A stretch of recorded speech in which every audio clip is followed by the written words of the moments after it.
그래서 이렇게 준비를 한 게 또 있다는 거 아니겠습니까? 그러니까 네. 나눠서 좀 들어야 될 것 같아요. 부부 사이를 체크해 볼 수 있는 결혼 만족도 테스트인데요. 운범 씨가 1번에서 5번까지 한번 읽어봐 주세요. 네. 자, 첫 번째. 권태기에 접어든 것 같다. 한번 몇 개인지 한번 세어보세요. 글쎄요, 각자 네. 여러분 한번 보시면서 두 10개 번째, 중에, 네. 남편 혹은 아내에게 할 말을 다 못한다. 세 번째, 부부가 함께 있어도 할 말이 없다. 네 번째, 혼자 있으면 뭔가 홀가분하고 편하다. 네.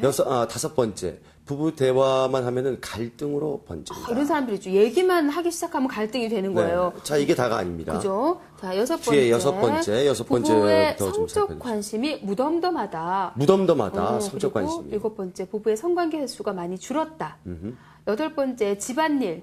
그러니까 부부관계 일이든 시부모하고의 관계는 자녀 문제든 이런 스트레스가 늘었다. 남편이나 아내보다 자녀가 더 큰 자리를 차지한다.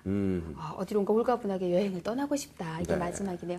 여행 떠나고 싶은데 함께 떠나고 싶으면 다른 문제죠. 그렇죠. 훌쩍 떠나버리고 싶은 혼자 거. 그냥 호련히. 훌쩍. 예. 자, 10개 여기에 중에. 대해서 여러분은 한 몇 개 정도가 해당되시는지 스스로 한번 자가 진단을 오범 해보시면 될 씨는 것 같아요. 없죠? 저는 해당이 안 되시죠? 어디 한번 보자. 네. 없어요. 사실 솔직히 원범 씨나 저 같은 경우는 아직 연애에서 결혼으로 넘어간 우리 지 신이에요, 얼마 안 되는 사실. 시기이기 때문에 맞아요. 지금 있다 그러면 그게 이상한 거고요.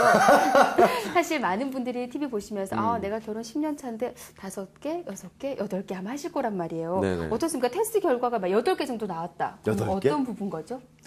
8개 이상인 경우는 네. 결혼 만족도가 매우 떨어지는 그런 경우죠. 네. 예, 이제 이런 경우에는 부부가 서로 관계 개선을 위해서 시급한 이제 노력이 요구된다 이렇게 얘기를 할 수 있습니다. 상담을 받든지. 그렇죠. 네. 그리고 네. 다른 개수가 좀 적게 나오는군요. 뭐 4개에서 8개 정도에 해당되는 그런 네. 경우에 경우는요. 이제 결혼 만족도가 좀 낮다 이렇게 볼 수가 있는데 이런 경우도 해당이 많이 된다 볼 수가 있거든요. 네.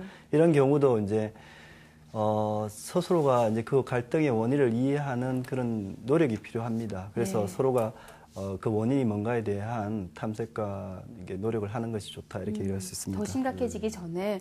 그렇죠. 그렇군요. 그러면 하나부터 한 3개 정도까지는 안전하다고 볼 수 있는 건가요? 그렇죠. 뭐 대체적으로 만족한다 이렇게 얘기를 할 수가 있는데 아마 두 분도 한두 개는 해당되지 않을까 싶은데. 네. 글쎄 말이에요. 아니 근데 또 하나부터 굳이 세 개도 찾으려고 하면 문제예요. 또. 보면은 네. 하나부터 세 개가 부부의 성적 관심이 무덤덤하다. 네. 내지는 어딘가 혼자 그냥 여행 가고 싶다. 큰 거. 부부 대화만 하면 갈등으로 번지자. 이렇게 되면 이거는 네. 80%에 해당되는 어마무시한 거거든요. 아, 이거는. 그럴 수도 있죠. 그렇지 않겠어요? 네, 그래서 맞습니다. 개수가 네. 중요한 게 아니고 내가 어디에 해당되는지 네, 맞아요. 그것을 알아야 이제 뭐 진단도 되지 않을까 싶습니다. 네, 그렇습니다. 자, 오늘 부부 클리닉. 오늘은 특별한 주제를 갖고 여러분과 이 부부의 서로 간에 이 좀 두터운 벽을 좀 쌓여있는 벽을 허물까 하는데 오늘 네. 부부 클리닉 주제가 이 바로 부부의 성입니다.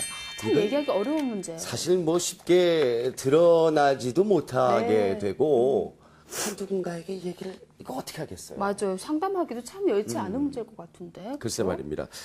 어떤가요? 이런 상담 사례들이 좀 많이 있습니까? 그렇죠. 이제 부부 갈등이 있는 경우에는 대체적으로 성 문제도 같이 발생을 하죠. 네네. 예, 그래서 부부의 정서적 갈등이 이후에 이제 성 갈등으로 이어질 수가 있는데 특히 이제 부부가 정서적 갈등이 생길 때는 그 서로 교류의 단절이 일어나거든요. 네. 그 자체가 이제 뭐 이렇게 긍정적인 감정이 들지 않는데 성관계를 한다는 자체가 수용할 수 없는 거죠. 특히 그렇죠. 이제 여성의 입장에서는 수용한다는 게 현실적으로 좀 어려운데 네. 조금 남성의 입장에서 약간 차이가 있기는